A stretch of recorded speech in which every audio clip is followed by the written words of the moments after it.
दोस्तों अस्सलाम वालेकुम। उम्मीद होगी खैरियत से होंगे।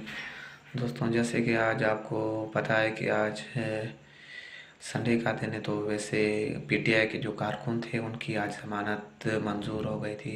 इस वजह से इमरान खान समान पार्क में मौजूद थे, तो उस वजह से वो वहाँ उनका वेलकम करने के लिए और उनको शजात और बहादुरी का सलाम पेश करने के लिए आए थे। तो मेरा अर्ज़ है हुकूमत से, सिंध गवर्नमेंट ऑफ सिंध से, तो इस तरह का आप माहौल क्यों खड़ा कर रहे हो? ये पंजाब और खैबर पख्तूनख्वा में जब भी इमरान खान की गिरफ्तारी होगी तो बहुत सा नुकसान होगा गवर्नमेंट इस्टेब्लिश्ड को। तो इसकी वजह से मैं अपील करता हूँ पुरज़ोर के खुदारा आप एक दूसरे पे तोहमत मारे हो, अपनी गलतियाँ सुधारें। सारा मुल्क करप्शन से आपने डुबो दिया है।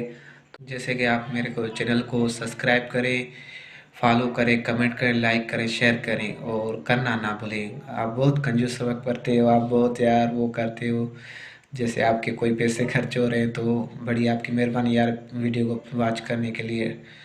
Bundle out.